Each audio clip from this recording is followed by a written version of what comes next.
Selamat datang di Malam Misteri.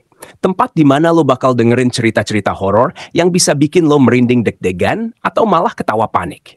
Gue, Pak Pem, bakal nemenin lo menyelami kisah-kisah seram dari berbagai penjuru. Dari pengalaman nyata sampai urban legend yang bikin bulu kuduk berdiri. Jadi, siap buat ngerasain ketegangan bareng? Jangan lupa subscribe, nyalain loncengnya, dan siapin nyali lo.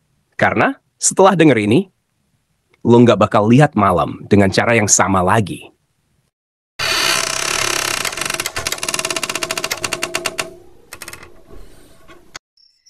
Selamat datang di Malam Misteri.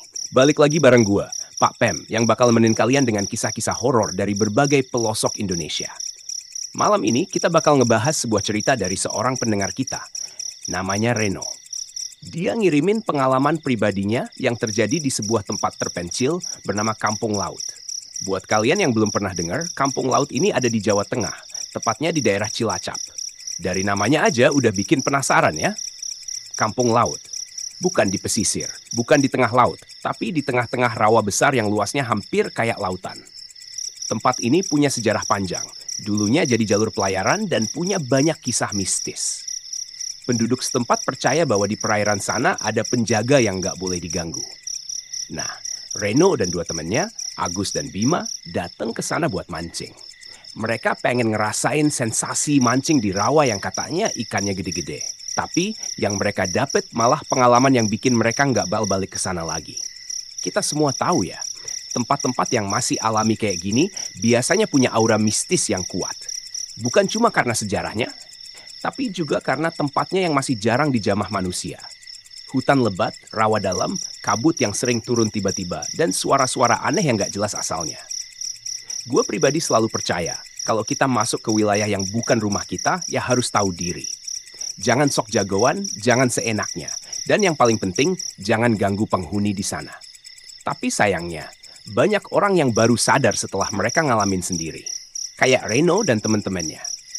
Mereka pikir ini cuma perjalanan seru buat nyari ikan gede. Tapi mereka nggak sadar kalau ada yang ngeliatin mereka dari dalam rawa. So, siapkan diri kalian.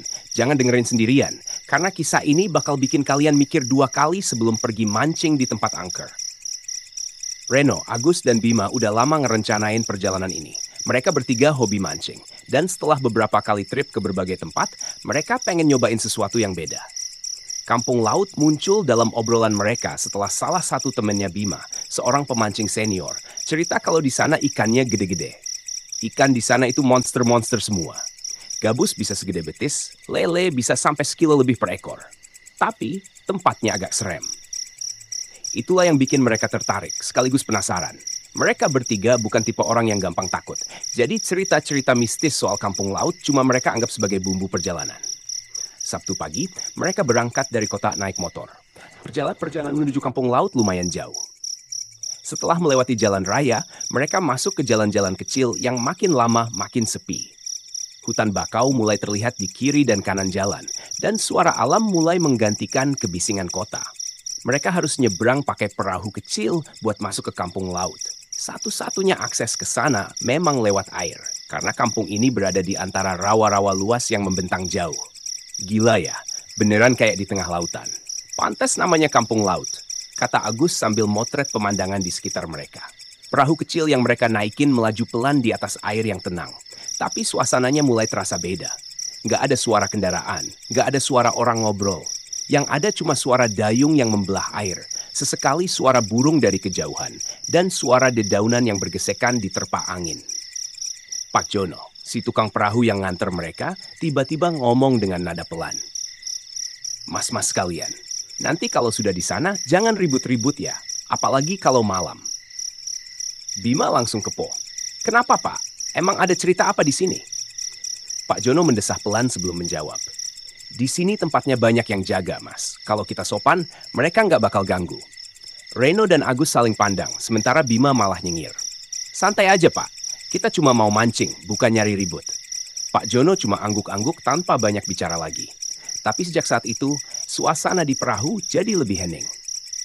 Sesampainya di Kampung Laut, mereka disambut oleh suasana kampung yang tenang dan damai.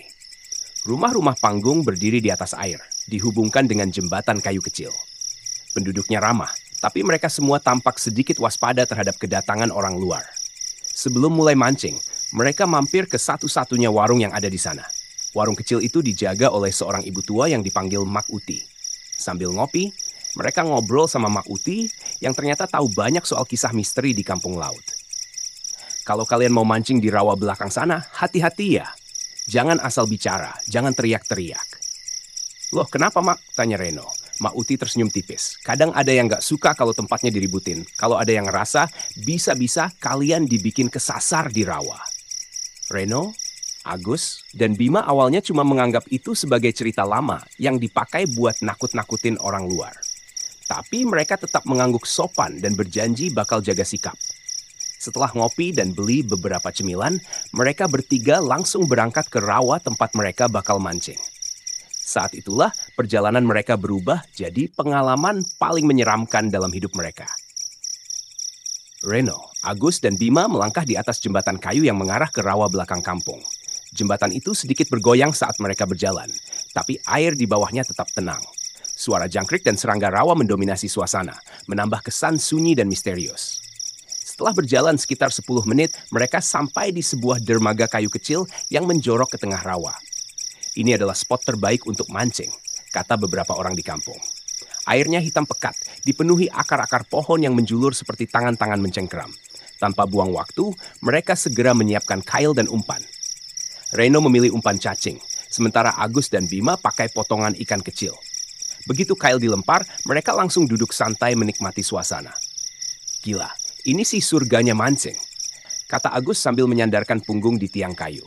Bima mengangguk, iya, tapi tempatnya sepi banget, berasa kayak di dunia lain. Angin rawa berhembus pelan, membuat air sedikit beriak. Semuanya terasa tenang, sampai tiba-tiba. Tarikan kuat! Reno kaget saat kailnya langsung menegang. Dia refleks menarik joran dengan sekuat tenaga. Woi, dapat monster nih! Teriaknya. Agus dan Bima langsung ikut berdiri, penasaran. Reno berusaha menggulung senar, tapi tarikan dari bawah air terlalu kuat. Sial, ini ikan apa? Senarnya hampir putus, tapi dengan sedikit trik, Reno berhasil menarik ikan itu ke permukaan. Begitu muncul, mereka bertiga terkejut melihat seekor ikan gabus besar, jauh lebih besar dari yang mereka bayangkan. Anjir, ini bisa lebih dari 5 kilo, no, seru Agus. Bima langsung ngeluarin handphone buat motret, tapi pas dia pencet tombol kamera, suasana berubah. Seketika, angin berhenti berhembus. Suara serangga mendadak lenyap. Mereka bertiga merasakan hawa aneh di sekeliling mereka. Tiba-tiba, sesuatu jatuh dari pohon di belakang mereka. Agus menoleh dan melihat sesuatu yang bikin darahnya membeku. Di antara akar-akar pohon bakau berdiri sosok hitam tinggi, tidak bergerak, hanya menatap mereka. Woi, itu apa? Agus langsung mundur selangkah, menunjuk ke arah pohon. Reno dan Bima ikut melihat. Mereka bisa melihat siluet itu berdiri di antara kabut tipis rawa. Sosok itu tampak seperti manusia, tapi wajahnya tidak terlihat. Sudah waktunya kita cabut, bro, Bima berbisik. Tanpa pikir panjang, mereka langsung mengemasi alat pancing dan berjalan cepat menuju jembatan. Jembatan kayu yang mereka injak berbunyi nyaring, seolah ada yang ikut berjalan di belakang mereka. Mereka tidak berani menoleh ke belakang. Keringat dingin mengucur dan detak jantung mereka makin cepat. Begitu sampai di dekat kampung, suara aneh itu berhenti. Mereka bertiga langsung masuk ke warung Mak Uti. Kenapa kalian? Tanya Mak Uti sambil mengamati wajah pucat mereka. Reno masih ngos-ngosan menjawab, kita lihat sesuatu di rawa. Mak, sosok hitam, tinggi nggak jelas mukanya. Mak Uti terdiam sejenak, lalu menghela napas. Kalian beruntung masih bisa balik. Bima menelan ludah. Mak Uti menatap mereka dengan serius. Banyak yang hilang di rawa itu. Ada yang kesasar, ada yang jatuh ke air dan gak pernah ditemukan. Mereka yang ngelihat penjaga rawa biasanya gak bisa pulang. Reno, Agus, dan Bima saling pandang. Mereka baru sadar kalau perjalanan mancing kali ini bukan perjalanan biasa. Dan yang lebih menyeramkan, saat Bima akhirnya melihat hasil foto yang diambil di rawa.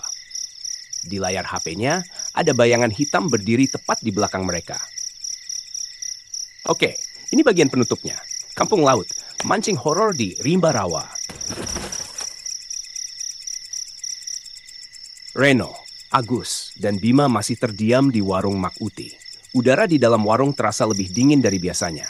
Atau mungkin hanya perasaan mereka saja setelah melihat foto di HP Bima. Mak Uti mengaduk teh panas di hadapannya, lalu berkata pelan, "Kalian sebaiknya bersyukur bisa pulang dengan selamat. Tidak semua orang seberuntung kalian." "Tapi Mak, itu sebenarnya apa?" Agus bertanya, suaranya sedikit bergetar. Mak Uti menatapnya dalam-dalam sebelum menjawab. "Orang sini menyebutnya penjaga rawa. Ada yang bilang itu arwah orang-orang yang hilang di rawa. Ada juga yang percaya itu makhluk yang sudah ada di sana sejak sebelum kampung ini berdiri." Reno meneguk ludah, lalu bertanya, "Terus, kenapa dia muncul ke kita?" Mak Uti menghela napas. "Mungkin kalian terlalu lama di sana, atau mungkin ada sesuatu yang kalian bawa yang tidak seharusnya."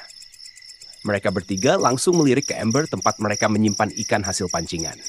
Ikan gabus besar yang Reno tangkap masih ada di dalamnya, menggelepar pelan seolah belum sepenuhnya kehabisan tenaga. Jangan-jangan karena ikan ini? Bima berspekulasi. Mak Uti mengangguk pelan. Bisa jadi. Beberapa ikan di rawa itu memang dianggap bukan ikan biasa. Ada yang dipercaya sebagai perwujudan makhluk halus yang menjaga rawa. Itu sebabnya banyak orang kampung sini yang kalau mancing, mereka akan melepas ikan pertama yang mereka dapat. Mereka bertiga kembali saling pandang. "Jadi kita harus balikin ikannya?" tanya Reno. Mak Uti mengangguk. "Lebih baik begitu. Kalian bisa mengembalikannya ke rawa sebelum matahari terbenam. Kalau tidak..." Suara angin berhembus pelan di luar warung, membuat kain tirai di pintu bergoyang. Reno menggigit bibirnya. Mereka semua tahu bahwa mereka tidak mau tahu apa yang akan terjadi kalau mereka tidak mengembalikan ikan itu. Tanpa buang waktu, mereka bertiga segera bangkit. "Ayo, kita balikin sekarang." Perjalanan kembali ke rawa. Saat mereka kembali ke jembatan kayu yang mengarah ke rawa, langit mulai berubah menjadi jingga kemerahan. Bayangan pepohonan semakin panjang, menciptakan siluet yang terasa lebih menyeramkan dari sebelumnya. "Cepetan, jangan sampai gelap," kata Reno sambil mempercepat langkah. Begitu sampai di dermaga kecil tempat mereka tadi memancing, mereka langsung mengambil ember dan bersiap untuk melepaskan ikan itu kembali ke air. Tapi sebelum mereka bisa melakukan apapun, gluk, gluk, gluk. Air di depan mereka tiba-tiba bergerak, seolah ada sesuatu yang muncul dari dalam rawa. Bima menelan ludah. Sial, ada apa lagi ini? Tiba-tiba, suara aneh terdengar dari sekeliling mereka, seperti seseorang yang berbisik, tapi dalam bahasa yang tidak mereka mengerti. "Cepetan lepasin ikannya, bro!" Agus setengah berteriak. Reno tanpa pikir panjang langsung membalikan ember dan membiarkan ikan gabus itu meluncur kembali ke air. Begitu ikan itu masuk ke dalam air, riak di permukaan langsung menghilang. Suara bisikan itu pun ikut lenyap. Mereka bertiga diam di tempat, menunggu kalau ada hal aneh lainnya yang akan terjadi. Tapi setelah beberapa detik berlalu dan tidak ada apapun yang muncul, mereka akhirnya menarik napas lega. "Udah, ayo balik," kata Bima. Mereka berjalan cepat meninggalkan rawa itu, kali ini tanpa suara langkah tambahan yang mengikuti mereka dari belakang. Begitu sampai kembali di kampung, suasana terasa lebih ringan. Warung Mak Uti sudah mulai tutup, tapi Mak Uti masih duduk di depan rumahnya, menunggu mereka kembali. "Sudah kalian kembalikan?" Reno mengangguk. "Udah, Mak." Mak Uti tersenyum kecil. "Bagus, semoga tidak ada yang mengikuti kalian pulang." Agus dan Bima langsung merinding mendengar kata-kata itu. "Udahlah, kita pulang aja," kata Reno sambil menepuk pundak kedua temannya. Mereka berpamitan pada Mak Uti dan segera kembali ke penginapan mereka. Malam itu, mereka bertiga tidur lebih cepat dari biasanya. Tapi sebelum benar-benar tertidur, Bima mengecek HP-nya sekali lagi, melihat foto yang tadi dia ambil di rawa. Anehnya, foto yang sebelumnya menampilkan sosok hitam di belakang mereka, sekarang kosong. Tidak ada apa-apa di sana. Bima memandang layar HP-nya dengan bingung, sebelum akhirnya memutuskan untuk menghapus foto itu. Mungkin ada beberapa hal yang memang lebih baik tidak disimpan. Nah, itu tadi kisah dari Reno, Agus, dan Bima. 3 pemuda yang cuma pengen mancing, tapi malah dapat bonus pengalaman mistis di kampung laut. Gua nggak tahu sih, kalau kalian ada di posisi mereka, apa bakal tetap lanjut mancing atau langsung kabur? Kalau gue pribadi sih, begitu dengar ada suara langkah yang bukan langkah gue, udah pasti kabur. Tapi ya, ini jadi pelajaran juga. Kadang kita suka lupa kalau tempat yang kita datangi mungkin bukan cuma dihuni manusia. Ada yang percaya, ada yang enggak, tapi yang jelas kita harus tetap jaga sikap, apalagi kalau lagi di alam bebas. Sebenarnya cerita kayak gini tuh bukan cuma di kampung laut aja. Banyak tempat di Indonesia yang punya kisah serupa. Ada danau yang dipercaya dihuni makhluk tak kasat mata. Hutan yang konon sering bikin orang hilang. Sampai rawa-rawa yang katanya tempat tinggal penunggu gaib. Percaya atau enggak, itu urusan masing-masing. Tapi yang jelas kalau kalian pergi ke tempat kayak gini, ada beberapa hal yang bisa kalian lakukan biar nggak ngalamin kejadian aneh. Dia mulai merinci satu persatu. Selalu minta izin sebelum mulai aktivitas. Bisa dengan doa atau sekadar kata-kata dalam hati, permisi, numpang lewat, numpang mancing. Kedua, jangan ambil apapun yang bukan milik kita, termasuk ikan yang mungkin dianggap keramat di tempat itu. Kalau sudah kejadian kayak Reno dan teman-temannya, ya mau nggak mau harus balikin. Ketiga, kalau udah ngerasa ada yang aneh, misalnya suara langkah yang ngikutin, suara bisikan, atau tiba-tiba ada bau aneh. Sebaiknya jangan panik, tapi juga jangan sok-sokan nantangin. Cukup tenang dan segera cari cara buat pergi dari situ. Dan terakhir, kalau kalian udah dengar cerita seram dari warga setempat, jangan cuekin. Mereka lebih tahu tempat itu dibanding kita yang cuma pendatang. Tapi ya, kadang-kadang meskipun kita udah hati-hati, kalau emang lagi apes, tetap aja bisa kejadian. Nah, jadi gimana? Ada yang punya pengalaman serupa pas lagi mancing atau main ke tempat angker? Kalau ada, kirim aja ceritanya. Siapa tahu bisa kita bacain di episode berikutnya. Oke, kayaknya cukup sampai di sini cerita kita kali ini. Terima kasih buat yang udah dengerin sampai akhir. Jangan lupa buat subscribe, like, dan komen. Sampai ketemu di cerita horor berikutnya. Dan ingat, jangan mancing di tempat yang salah.